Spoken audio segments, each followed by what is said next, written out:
Thank you for choosing Constructive Uncoupling. This is Judy Weigel, your amicable divorce expert. Today we're going to talk about mediation and divorce. I love when people call and say, I want to be divorced by a mediator.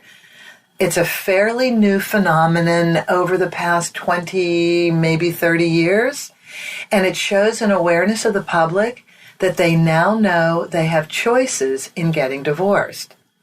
But mediation doesn't get you divorced. Filing a lot of court forms gets you divorced. Mediation helps to negotiate the cornerstone of the filing process, the terms of the settlement agreement, which in and of itself becomes the divorce decree. That's what people don't understand. The settlement agreement, which ends the divorce, becomes the divorce decree. So mediation becomes intrinsic to an amicable divorce. What is mediation? Mediation is a conversation and a negotiation that's centered around compromise. That's the key, compromise. It's not an argument. Divorce mediation is the hardest of all mediations because it takes two spouses who are dealing with the emotional component of divorce while making decisions about money and their children, if children exist. I had the most amicable divorce known to mankind, and it was the saddest year of my life. We had no money to deal with, just the emotions. My heart goes out to everyone getting divorced, especially if they have children. Children are the part of the divorce that keeps on giving, and the spouses are forever connected through their children. But this is why divorce mediation is so excruciatingly hard. The state considers divorce a financial breaking of a contract. Well, let me say it again. The state considers divorce the breaking of a financial contract. When we got married, we went to the courthouse to get our marriage license. That's because the state considers marriage the beginning of a financial relationship. So when you go to get divorced, divorce is the breaking of that financial contract. When you're trying to work on the emotions of the divorce, which are enormously huge, even if you have nothing to deal with, just that change of life is so impactful that it changes everything. And while you're going through, it's kind of amazing. You can still keep a job, maybe have some social engagements, and work on this thing called divorce. And at the same time you're trying to work out all the emotions, you're working on all of the money issues. And if you have children, you're dealing with a parenting plan, you're dealing with separate residences, you're dealing with your kids' emotions. And the fear is unbelievable because you're in uncharted territory if you've never been divorced before. So here are 5 aspects of mediation that I would like you to know because if possible, it would be great to engage in mediation in order to work on the settlement. Number 1, what mediation can do for you. Well, mediation allows you to create a resolution to your marriage that is unique to your marriage in terms of tone, in terms of the division of assets and debts, in terms of any type of support, spousal support or child support. It deals with the co-parenting schedule and decisions regarding custody. Mediation can help you respectfully transition from the marriage. But number 2, what mediation cannot do for you. Mediation can't uncover hidden assets. It cannot change someone with a personality disorder. It cannot make you want to compromise. The fear of losing money through attorneys can make you want to compromise. Mediation is right for people who are stuck and want to be unstuck without going to court and are willing to compromise and speak to one another respectfully without lying. But this thing about uncovering hidden assets, nobody can do anything about that, not even your attorneys. Only someone called an asset researcher can help uncover hidden assets. It's ridiculously expensive, necessary if you want to go into it, but that's a really tough road to hoe, and mediation can't do anything about that. And personality disorders, well, some yes, some no. Depends on what the personality disorder is. And we'll go, it's a whole separate podcast to deal with personality disorders. But you know when you have a mate who has one. You really know that. Number 3, the best way to use mediation. The best way to use mediation, because it is a self-determined process to creatively construct a path forward out of the marriage in a way that is unique to your marriage, this will productively serve your future.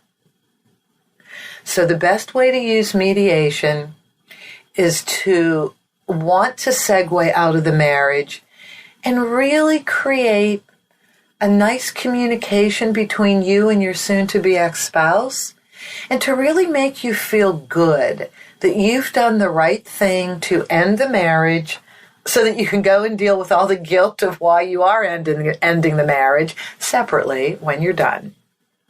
And especially if you have children.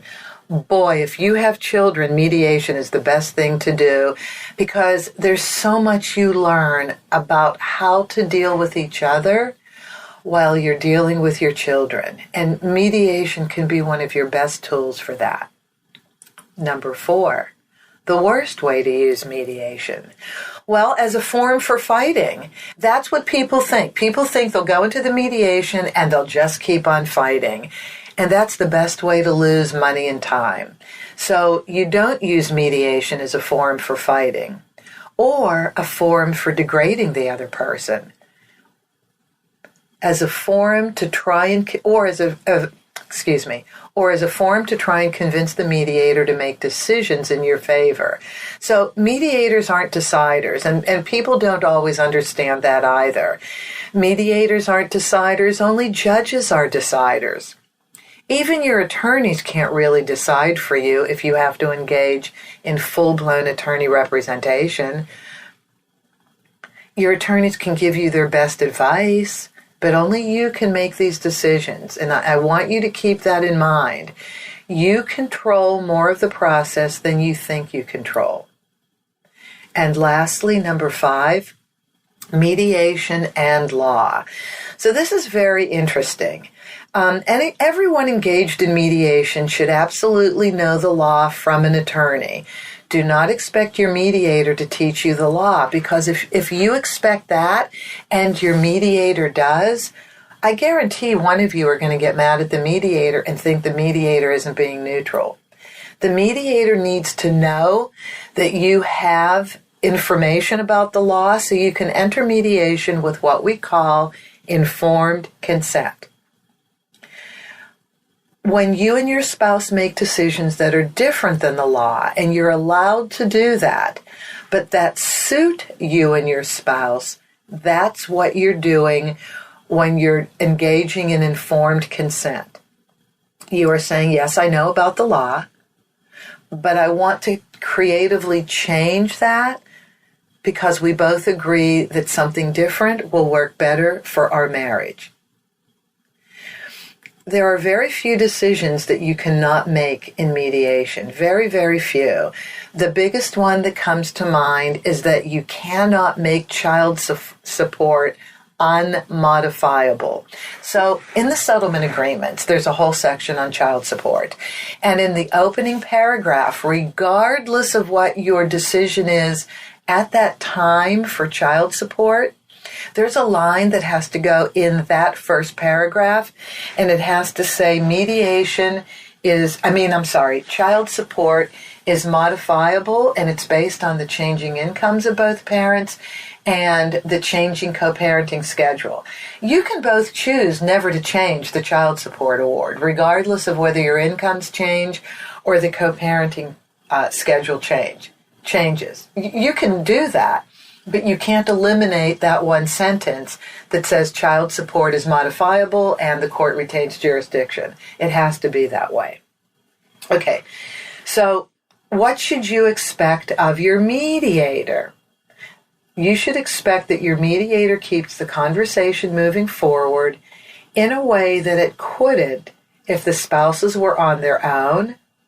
And a mediator is supposed to listen through the various issues discussed by both spouses and offer brainstorming and unique ideas for consideration that the spouses hadn't thought of in order to move the negotiation forward to resolution. So here's what happens. When two spouses are talking to one another and they each have what they want to have happen as a result of the negotiation, you're sitting at the kitchen table, you're driving, you're doing whatever you're doing, and you both have what you want to have happen. Sometimes we're so entrenched in what we want that we can't see that there are greater goals that we want to reach that can be reached in a whole different way than we're thinking of. And that's what a mediator does. A mediator listens to both people and then really looks at what the greater goals are.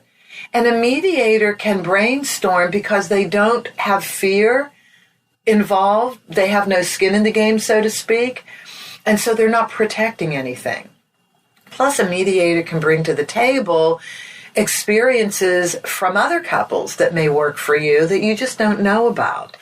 So that's the value in a mediator, is that creativity and that brainstorming and that ability to listen to both spouses in order to come up with something completely different that you've never thought about. That's an aha moment, and that works for both of you. Now, what should be expected of both spouses in the mediation? Well, Herculean behavior to put the emotions aside and deal with the issues. Huge. It is huge what's expected of spouses in a mediation, in a divorce mediation. The emotions in a divorce mediation, whether we realize it or not, are the backdrop to the negotiations. So a mediator's not a therapist, but a mediator needs to juggle your emotions, because even in California, which is a no-fault divorce state, we can't really ask the clients why they're getting divorced, but we all know that the reason for the divorce is the backdrop to the emotional component and therefore the tangible component of divorce mediation. And unless the emotions can be dealt with prior to the mediation, the conversation can be inflammatory and the negotiation can be unsuccessful. This is where a mediator's skill comes into play. A mediator has to allow a little bit of emotion to come out so they know what they're dealing with, but then they have to move forward, kind of move the emotions aside so that you can get real work done. And sitting on a client, on spouses' communication style is huge, because we bring those communication styles to the mediation. So what if someone's lying about hidden assets, about actual income, or about the extent of debt that has to be dealt with in the mediation, which quite often happens? Well, mediators can't really know who's lying. I mean, you can tell, you can look at body language, you can look at facial expressions, you can listen to the incongruity of the statements, you can listen to how people say one thing and then say another a few minutes later, and then you know something's going on. But a mediator can't know the extent of the lying or the extent of the truth that may be stretched. They have to actually deal with what's being said for the most part. Unless you have somebody that's really prescient, and I am prescient to the extent of I can tell when something isn't being spoken. And at that point, I will separate the spouses and talk to each one individually. And more than likely, I'll get to what I have a feeling is not being spoken, but is a key to unlock the resolution going forward. So truthfulness between spouses is super important to a successful mediation.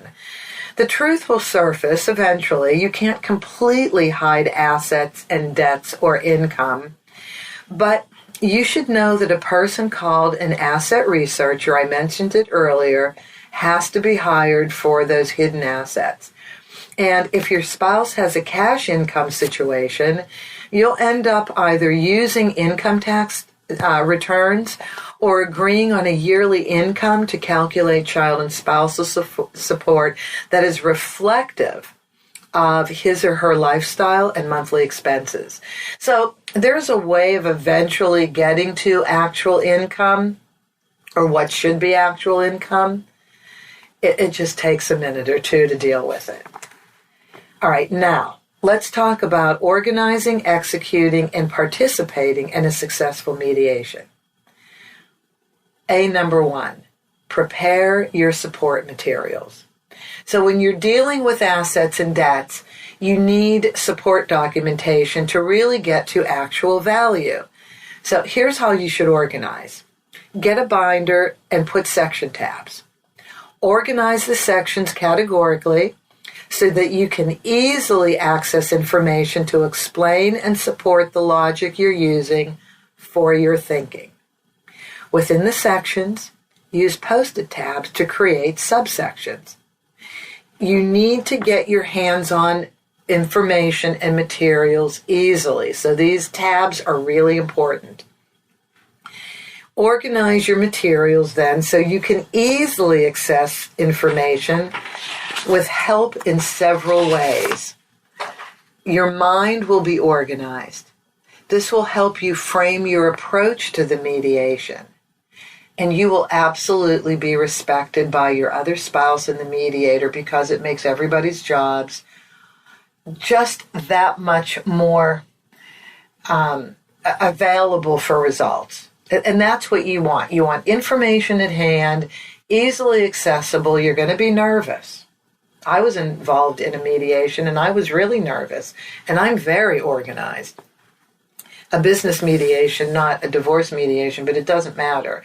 You're nervous. So the organization of materials is absolutely important. Plan your communication style and choose your words. Really think about what you want to say and how you want to say it in the most positive way. This is your investment in the outcome. Your communication is so important because it'll set the tone. It will allow the other party to hear you. It will make you feel good, hopefully. Punishing the other side in mediation, it's just not the way to do it. You have to move forward. So, you have to be honest. The truth will service the mediation more than you understand. Accept responsibility for whatever exists that you did. This will change your tone of voice once you stop blaming your spouse for everything. Even in divorce, where the other spouse engaged in behavior that destroyed the marriage, don't blame him or her because it just destroys you, the blamer, more than it hurts the perpetrator. The perpetrator will just put a wall up. Your insides will be eaten away. Your stomach will hurt. Your heart will pound.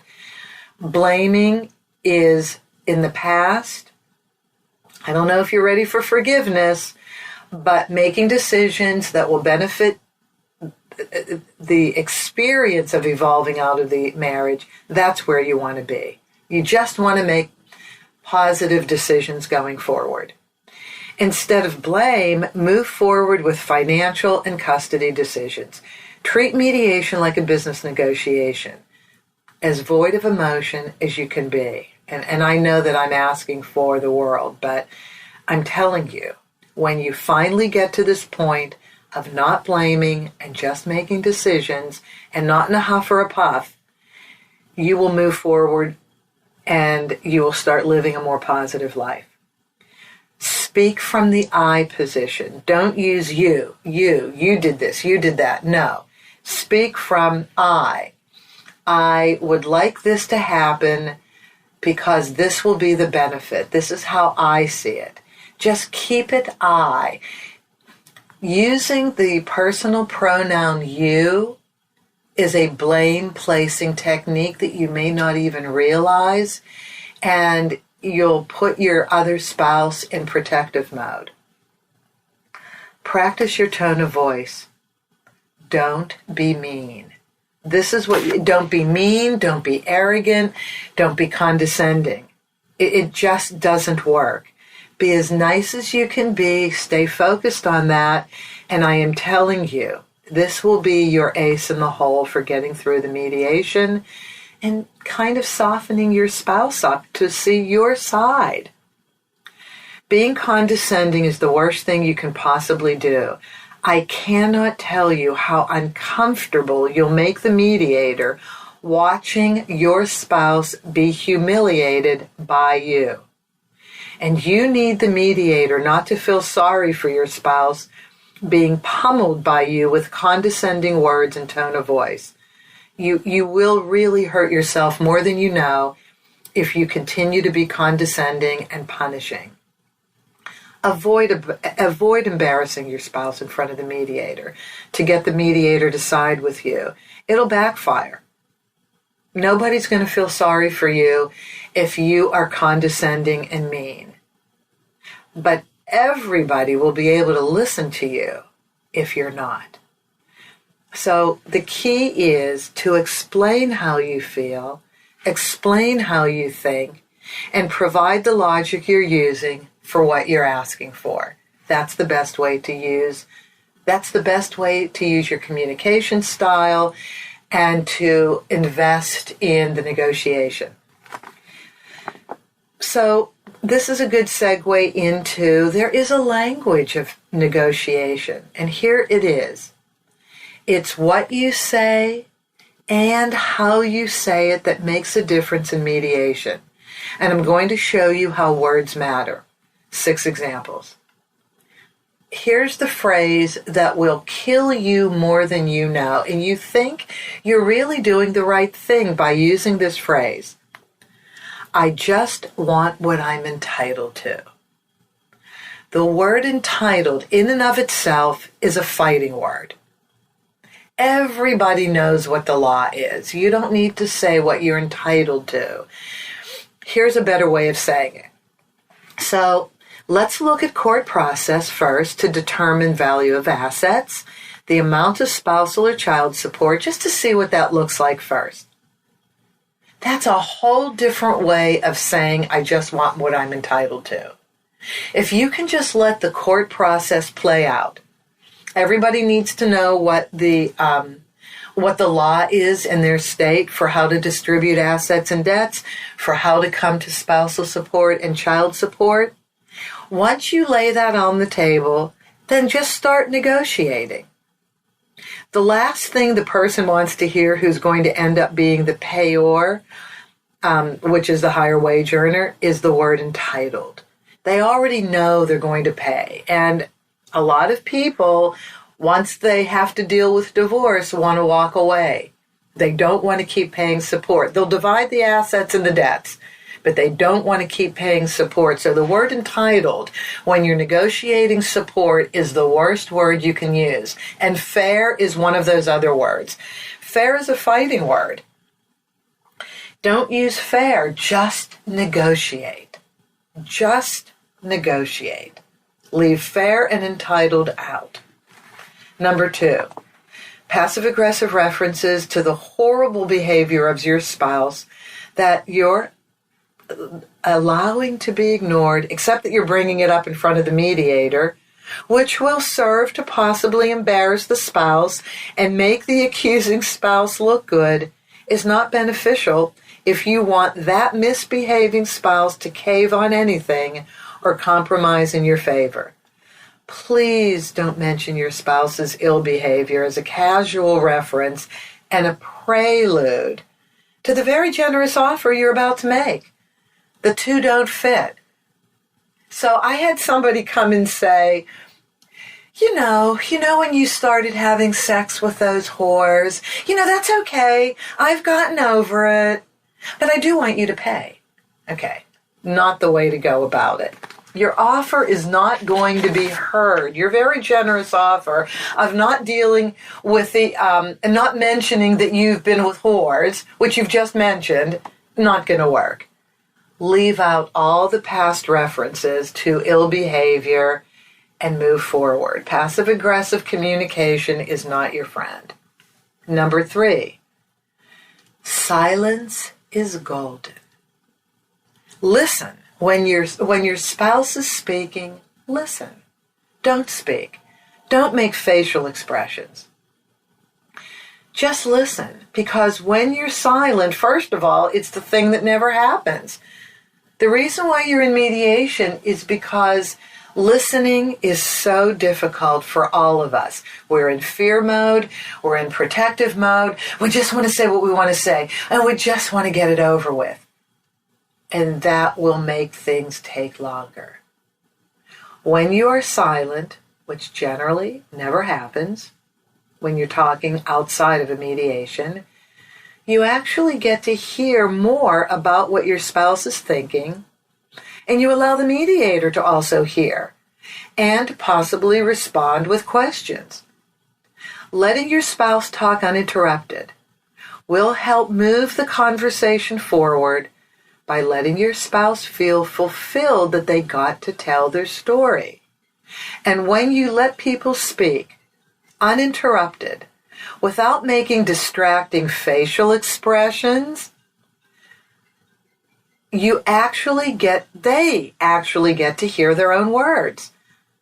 And sometimes that, listening to our own words, in and of itself, can serve to self-correct. When you don't interrupt and fidget, chomping at the bit to respond, you'll actually let the mediator process what was just said. And you need to do that. If you want the mediator to really help you reach a compromise, you have to let the mediator listen, uninterrupted. It's amazing. And even on political shows, if I may, if people would stop interrupting each other and stop waiting to talk as soon as the other person talks and just process, you will do everybody the biggest favor, and you will start being able to creatively think of new solutions yourself. Number 4, this really is funny. So in a mediation, when people are really trying their best to listen, they're fidgeting. They're making facial expressions that certainly indicates that they don't agree. And then they'll say, "Are you done yet? Now I'm going to tell you why you're wrong." No. When somebody's done speaking, just take a breath yourself. Instead of coming back in a passive-aggressive, condescending way, just process what your spouse has just said and really think about it. And then simply tell your story. Let the mediator decide when your spouse is done. You've hired a mediator for a really good reason. Relinquish control. I mean, you really do have bottom line control for your final decisions. Of course you do. Relinquish control over the communication process. Relax. No one's going anywhere. Nothing's going to happen if you don't come to a decision in that particular mediation. The best thing you can do for yourself is listen, not blame, and just tell your story. Just say where you're coming from. And then lastly, framing your request is so very important. So you tell your story, you explain where you see this particular settlement being, and then you say, "Would you consider?" Or, "Is this possible?" Or, "What do you think of this idea?" Oh my gosh. Just asking these open-ended phrases, starting keying in on the actual deal point. Would you consider? Is this possible? What do you think of this idea? Boy, these are phrases that will help you get farther down the line than you can even imagine. This will engage your spouse in a far more positive way to think creatively and negotiate with you because they're engaging phrases. Would you consider? Is this possible? Well, what do you think of this idea? I mean, can you imagine your spouse saying this to you? How would you respond if this is how you were presented with an idea? So both spouses need to fully engage in listening, speaking from the heart, which is the I position, speaking in a respectful manner, and creating a mutually beneficial environment in which to negotiate. And lastly, number 6, apologize. Apologies go a long way in a settlement negotiation. They heal the soul, they provide atonement, they reduce fear in the other spouse, and they create a calm environment if the spouse is ready to hear it and move on. So apologies are huge. Don't apologize for something you don't have to apologize for, but you know if you did anything, if you weren't available for your spouse when they wanted to engage with you in the marriage, if you knowingly married the wrong person, I mean, you can apologize for that. I can't tell you the number of mediations, really short-term marriages. People kind of knew they shouldn't get married. I have not heard one spouse say, look, I'm sorry. Maybe we just shouldn't have married. I mean, just saying that. Do you know how good that would make somebody feel if you identified your participation in the marriage or just identified that maybe this wasn't the best idea? That opens up the heart of your spouse to really craft a mediation and a negotiated settlement that works for both of you. Now, mediation is a negotiation, right? So in order to engage in a correct negotiation, I have some tips. Get legal advice. Get legal advice. Get legal advice. Get legal advice from an attorney who's cool. And I have a ton of attorneys I can refer anybody to obviously if they're in California for a California divorce.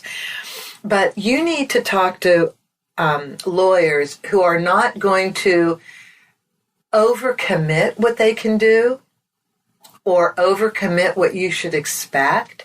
You want somebody who goes right down the middle and just quotes law to you and just says, worst case scenario this, best case scenario this, generally look in the middle for this. You need to be informed before you enter a negotiation in a mediation so that you can move away from the law with informed consent. And so you don't blame yourself for not having more information after the divorce is over and maybe compromising in a way that you didn't have to compromise. Number 2, don't commit if you need time to think. You're allowed to think. So when you go into a mediation, don't think that you have to make decisions right then and there. The very first mediation is pretty exploratory. And you need to explore. You need to look at all sides of something, and then you need to go home and think. Then when you come back to the next mediation, maybe you have some decisions you can make at that point in time. Number 3, prepare options to offer. Don't come in with, this is the only thing I'm going to do, period, end of story, and if you don't do that, then we're just going to go to court. That's a ridiculous way of using mediation. Really ridiculous. You need to have different offers that you can look at. You need to know what your absolute bottom line might be, but you still need to listen. So be prepared with different offers and consider all options being presented to you. I know you'll go in saying, this just won't work for me, but that's okay. Just listen. Consider everything and look at what you're prepared to offer and start blending those two. Look at best case and worst case scenarios, just so you're prepared and you know where your middle is. Be flexible and creative with your solutions. Don't just dig your heels into the ground. This is a negotiation and a conversation, and that's how you need to think. And lastly, never threaten to go to court. That is the worst thing you can do. Court is there to help you. Court is not there to threaten people with. The courthouse isn't moving. You can always file in court. And there's plenty of lawyers who are ready to take your case and negotiate and plead your case for you in court. It's there to help you. It's not there to hurt you. The judge is there to make decisions for you. Do not use the judge either as a threat. And don't say, I know how the judge is going to decide, or I can't believe the judge would decide anything other than this. Oh, once you go to court, welcome to reality. The judge will say things that will blow your head off. They have certain guidelines they have to work in, and you just don't know those guidelines. So that's the best way to negotiate. No threatening, keep an open mind, be prepared with different offers, and only commit when you feel comfortable committing. Lastly, what should you look for in a mediator? Here's what defines a good mediator. Good mediators don't tell you how to decide. They allow you to make the decisions. They present options to you that you haven't thought about. Don't quote law. Everybody should know the law. Just start negotiating. The mediator shouldn't quote law. The mediator should expect that you both have been given legal advice. Number 3, allow the participants to talk more than the mediator talks. So a good mediator will talk, but they want to hear the parties negotiate. And when a mediator sees the parties negotiating, no mediator should talk on top of them. The only thing a mediator should add to whatever the negotiation is that the parties want are the logistics of working out that settlement point. That's what a good negotiator should do. A good negotiator allows space for people to vent, but then has to cut them off because you could be venting the rest of the day. A little bit, but in moderation. A mediator should not show partiality, but I'm telling you that's the hardest thing for interpretation, because most mediators that I know don't want to be partial. Why would we? We don't get anything out of the mediation unless you're putting us on the deed to the house. It doesn't matter what the decisions are. What matters is that you help the clients, the spouses, get to the decision that they want. A mediator should ask self-reflective questions, because when people are being self-reflective, that's when they're in their best space to be able to brainstorm and create compromise situations that work for them. And a mediator should never give their opinion. And I know we're asked for our opinions a lot, but we just shouldn't give our opinions. It's a danger zone, and we have to creatively get out of it. So that's as much as I can give you right now on mediation. We'll explore aspects of mediation in other podcasts, but I hope this has helped you to at least advance wherever you are in your divorce settlement. I really appreciate you joining me. Judy Weigel, your amicable divorce expert, listening to my podcast, Constructive Uncoupling, and I look forward to our next episode.